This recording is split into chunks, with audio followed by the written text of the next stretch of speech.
Il est l'un des plus jeunes, sinon le plus jeune ministre du gouvernement. Il est né en 1976. Il est en même temps membre actif de l'APR, à savoir l'Alliance pour la République, c'est le parti au pouvoir. Il est notamment maire de Dabia, c'est dans l'arrondissement d'Agnam-Sivol, dans le département de Matam, de la chef-lieu de la région qui porte son nom. Il a été de 2014 à 2017 ministre des Postes et Télécommunications et depuis septembre 2017, il prend le poste de ministre de la Gouvernance territoriale, du développement et de l'aménagement du territoire. Aujourd'hui, dans le cadre de notre émission Invité spécial, mesdames et messieurs, nous recevons Son Excellence Yaya Abdoul Khan du Sénégal. Bonjour Excellence et merci de vous prêter à notre micro. Bonsoir. Excellence, nous sommes ici à Rome en Italie où vous êtes venu pour une mission. Est-ce que vous pouvez nous dire quel est l'objectif de votre visite en Italie et aussi l'impact que cette visite aura sur le Sénégal et sur la diaspora sénégalaise? Je vous remercie. Je voudrais d'abord vous remercier pour cette interview et saluer l'ensemble des téléspectateurs qui vont suivre cette émission. Je voudrais remercier le président de la région de Sardaigne, M. Francisco Plieri, qui m'a convié à cette importante rencontre sur la coopération au développement et la coopération décentralisée. Nous avons, depuis 4 mois, eu à signer une convention de coopération avec la région de Sardaigne et le ZIC du Bossaya, dont je suis le président. Le ZIC du Bossaya, c'est le groupement d'intérêt communautaire qui regroupe 4 collectivités territoriales, à savoir la commune de Dabia, dont je suis le maire, la commune des Agnam, la commune de Orefondé et la commune de Chilogne, dans le département de Matam et la région de Matam, au nord du Sénégal. Nous saluons aussi très fortement l'engagement du gouvernement italien et des exécutifs locaux italiens pour renforcer la coopération entre l'Italie et les pays africains, notamment les pays de l'Afrique subsaharienne. Nous avons assisté avec beaucoup d'intérêt aux discussions. Nous avons aussi présenté notre vision de la coopération décentralisée, et pour dire qu'aujourd'hui, avec le contexte mondial qui est marqué par l'accentuation des inégalités sociales et l'apparition de nouveaux fléaux qu'on croyait avoir disparu, donc tels que le racisme, l'antisémitisme, liés surtout en Europe aux crises migratoires, dont, vous savez, l'Italie accueille chaque année plusieurs migrants venus notamment de nos pays. Donc, dans ce contexte, et avec l'essoufflement de la coopération internationale, il faudra le dire, ces dernières décennies, qui a été réduite de façon drastique, il nous faudra repenser la politique de coopération. Et je pense que dans ce sens, les collectivités territoriales qui sont plus proches des populations ont leur partition à jouer. Pour plusieurs raisons. D'abord, les exécutifs locaux sont plus proches des populations et donc des réalités de ces populations-là. Ensuite, elle met en relation différents peuples, de différentes cultures, de différentes langues, et donc elle permet un dialogue direct entre ces peuples-là au-delà des actions de développement qui sont menées à travers des projets et programmes au niveau de ces pays-là. Et nous pensons qu'il faudra renforcer cette coopération entre les collectivités territoriales, mais également la remodeler, donc face au contexte.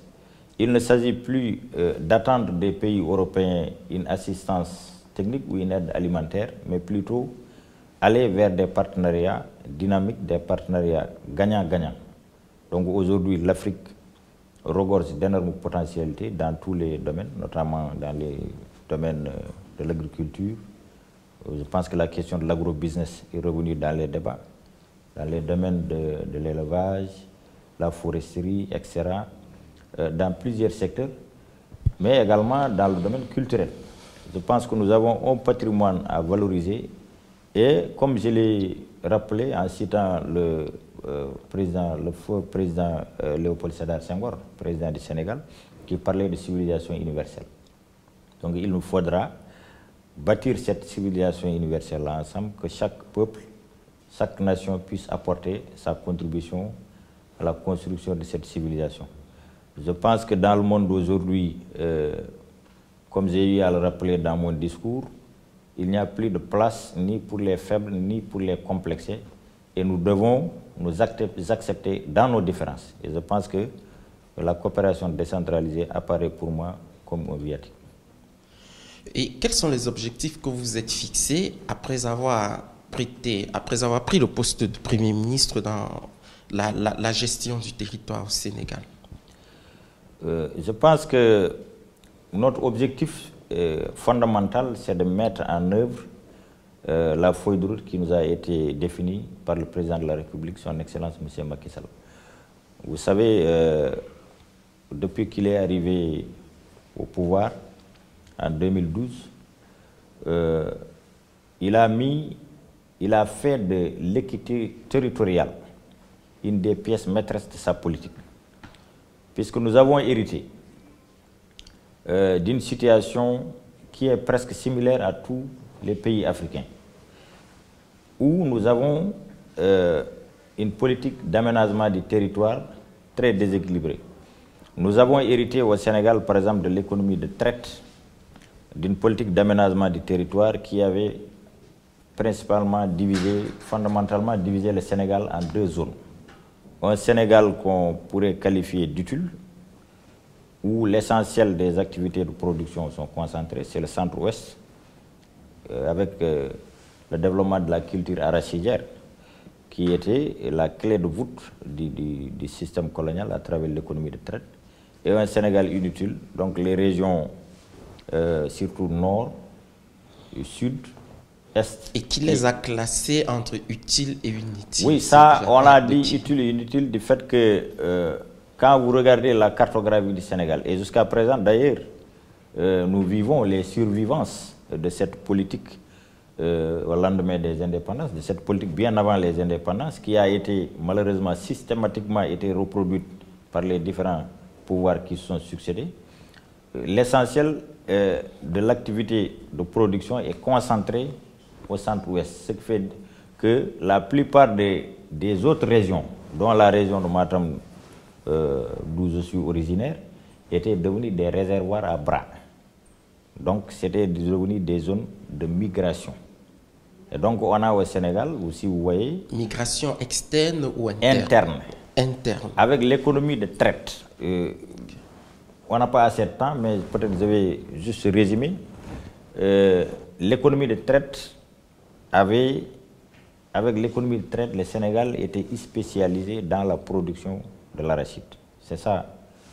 Puisque après l'abolition de la traite négrière, les Occidentaux, le pouvoir colonial, a trouvé des moyens de substitution, dont l'économie de traite. Le Sénégal en arachide, par exemple le Ghana et la Côte d'Ivoire, le bois et l'huile de palme. Donc cette culture arachidière était concentrée essentiellement dans le centre-ouest du pays. Et donc qui était devenu le foyer, le noyau de l'économie sénégalaise. Et donc toutes les autres régions périphériques regagnaient ce centre-ouest pour se faire employer. La plupart de mes parents d'ailleurs étaient employés comme ce qu'on appelle des sourds, donc des ouvriers agricoles, parce qu'il fallait cultiver l'arachide, non seulement pour avoir du numéraire pour payer les impôts, parce que à partir de 1901, on avait instauré l'impôt qui était devenu obligatoire, et pour avoir le numéraire, il fallait soit cultiver l'arachide ou échanger des céréales contre cette culture de rente pour pouvoir faire face. Donc nous avons hérité en bref de cette politique.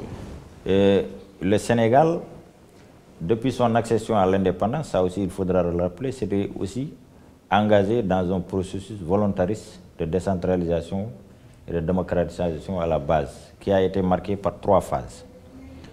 Donc la première phase qui est intervenue dans les années 70, avec la création des communautés rurales. La deuxième phase, en 1996, avec la régionalisation, donc l'érection de la région en tant que collectivité territoriale, la création des communes d'arrondissement. Et la troisième phase, avec le président de la République Macky Sall, que nous appelons communément l'acte 3 de la décentralisation, qui a supprimé la région et créé le département en tant que collectivité territoriale et qui a aussi fait la communalisation universelle. Donc toutes les communautés rurales sont devenues des communes donc d'égale dignité et la ville pour mutualiser en tout cas les actions au niveau de ces. Et dans l'exercice de vos fonctions, Monsieur le ministre, vous êtes non seulement ministre mais aussi maire. Comment est-ce que vous réussissez à concilier ces deux fonctions? Oui, je pense que le fait d'être maire, pas seulement maire, parce que je rappelle aussi que j'ai été secrétaire municipal d'une commune. Donc pour vous dire que ma fonction de maire et le fait que j'ai été secrétaire municipal, déjà, me permet d'avoir un background qui me permette en tout cas de dérouler à bien la feuille de route qui m'a été tracée. Parce que du fait de mes fonctions, je sais les problèmes que vivent les collectivités territoriales au quotidien, les atouts, les faiblesses. Donc, je n'ai pas besoin d'une étude pour savoir, par exemple, ce qui se passe dans le Nord, où j'ai travaillé pendant une dizaine d'années au niveau des communes et des collectivités territoriales. Donc, ça me permet d'avoir moi-même une situation, une vision globale de la problématique du développement et de l'aménagement du territoire. Et juste pour dire que l'objectif fondamental visé à travers cette réforme, c'est de restaurer l'équilibre territorial, donc, et corriger aussi les incohérences qui ont été notées dans le cadre de la mise en œuvre de la politique de l'aménagement du territoire. Vous êtes ministre de la gouvernance territoriale, du développement et de l'aménagement du territoire. Et lorsqu'on parle de développement, on parle de développement aussi démographique. En ce qui concerne le développement démographique de votre région, quelle est la politique que vous mettez en œuvre, étant donné que la région de Matam fait partie des régions les moins peuplées du Sénégal? Quelle est la politique que vous mettez par exemple en œuvre pour que cette région soit repeuplée et surtout pour éviter l'exode des jeunes de Matam vers Dakar, par exemple, qui fait partie des villes les plus peuplées?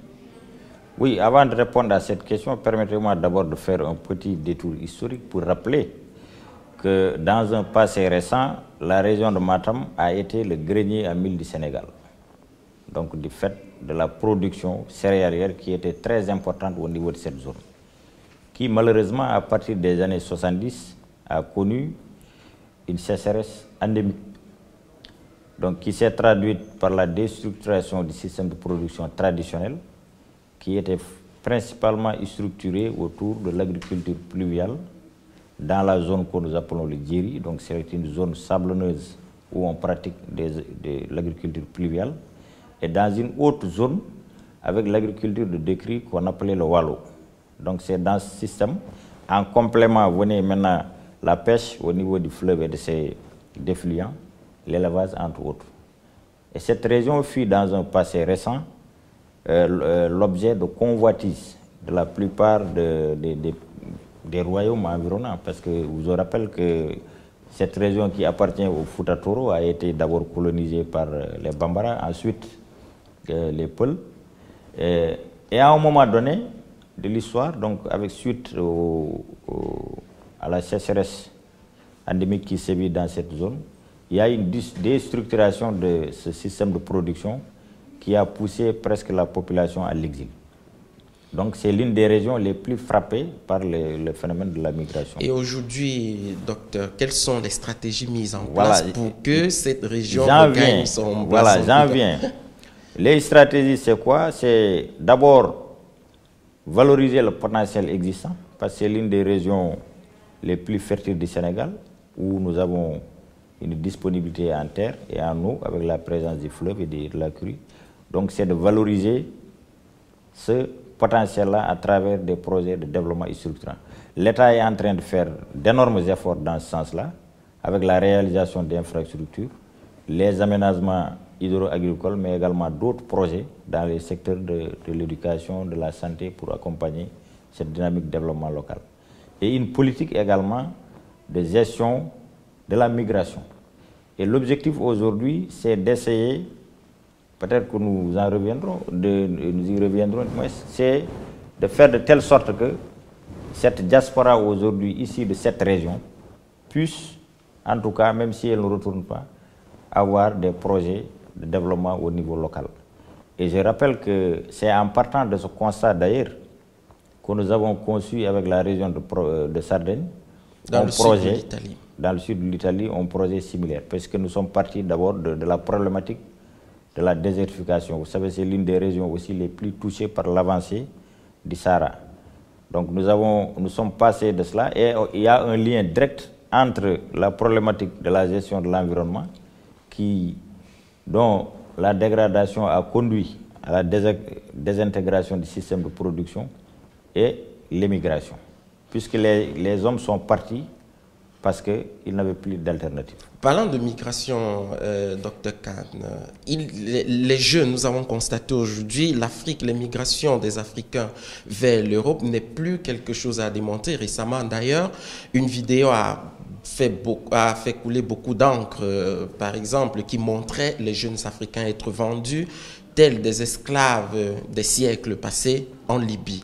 Et quel est votre regard par rapport à ce fait en ce qui concerne, par exemple, les responsabilités qui sont d'ailleurs partagées, d'une part des gouvernements africains et aussi de l'Union européenne? Quelle est la vision, par exemple, que vous portez sur ce fait?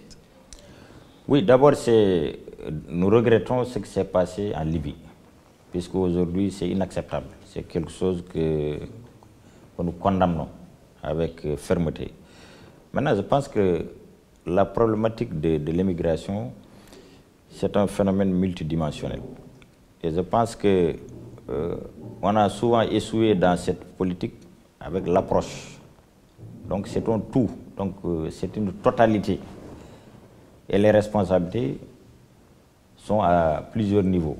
Il y a une responsabilité au niveau des États, bien sûr des États africains, mais également des pays d'accueil.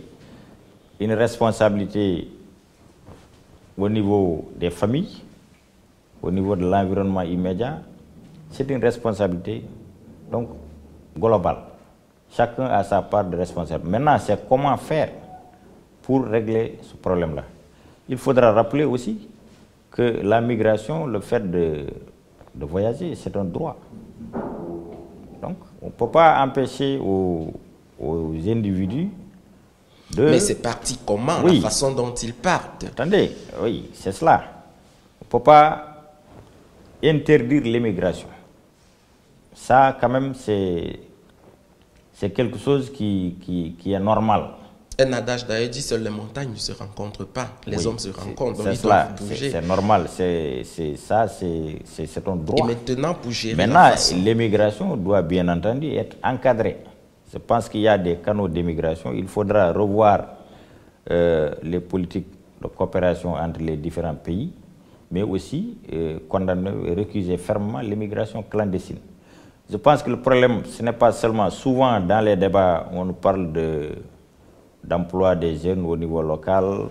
Ça, c'est une des choses, une des causes de l'immigration, le manque d'emploi, les problèmes d'insertion, etc. Mais l'autre chose, c'est un phénomène, c'est un problème d'ordre psychosociologique.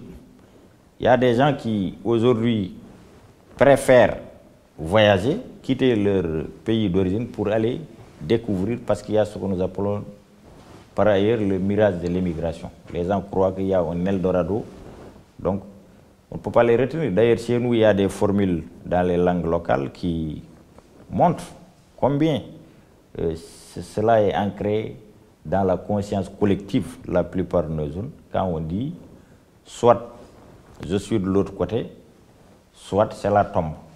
Quand on parle Wolof, c'est Barça ou Barzac. Par exemple, en disant soit je suis de l'autre côté en Espagne, à Barcelone, ou la tombe. Donc je pense qu'il y a un effort de sensibilisation à faire pour montrer que ce qu'ils vont chercher ailleurs en Europe par exemple, c'est possible de l'avoir chez nous. Monsieur le ministre, vous êtes l'un des plus jeunes ministres d'Afrique. Vous êtes un modèle, sinon pour les Sénégalais, mais pour les Africains. Si vous aviez un dernier mot à passer à la jeunesse africaine en général et sénégalaise en particulier, qu'est-ce que vous direz? Un seul mot peut-être, c'est de croire en soi. Et dire que tout est possible avec la volonté et la détermination. Et que la réussite est au bout de l'effort. Merci beaucoup, monsieur le ministre. Merci. Alors, mesdames et messieurs, nous sommes arrivés au thème de notre émission. Nous vous remercions de nous avoir regardés. Continuez à nous suivre aussi nombreux et surtout restez scotchés sur Vision Channel Africa. Au revoir.